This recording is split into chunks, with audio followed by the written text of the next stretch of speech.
Thank you, Mr. Speaker. Over the weekend, the Denver Post editorial board published a piece supporting the Helping Families and Mental Health Crisis Act, H.R. 2646.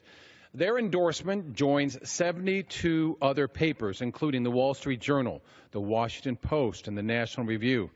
I thank my colleagues from Colorado, Representatives Mike Kaufman and Scott Tipton, who are both co-sponsors of H.R. 2646.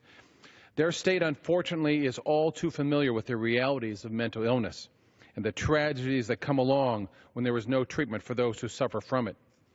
In Colorado, every 8 hours, one person dies by suicide. Their suicide rate is one of the highest in the country. Sadly, Colorado has also witnessed more mentally troubled mass killers than most, including James Holmes, who in 2012 took 12 innocent lives at a movie theater in Aurora, and Eric Harris and Dylan Klebold, who murdered 12 of their fellow students, one teacher, and went on to take their own lives at Columbine High School in 1999. Mental health and the tragedies that occur before treatment are not restricted to one state, however. The Denver Post recognized this when they report that more than 11 million adults suffer from a mental illness, and almost half of them do not seek treatment or cannot find it.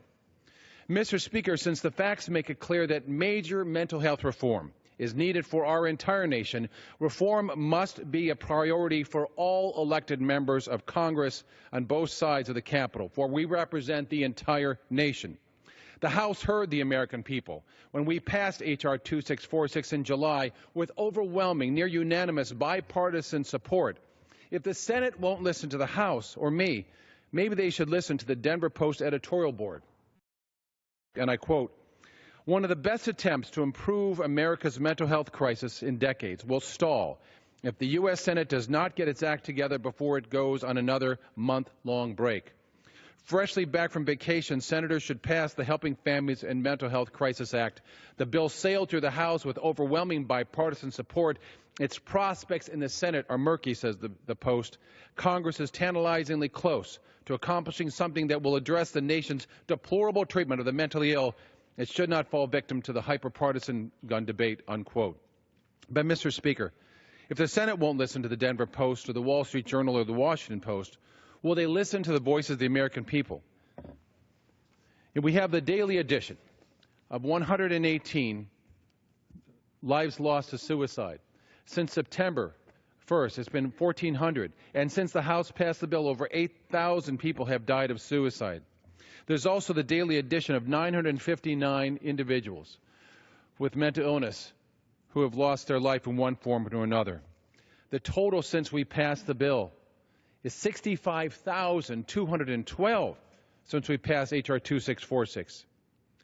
More lives will be lost if we do not fix this broken mental health system that is so desperately in need of repair.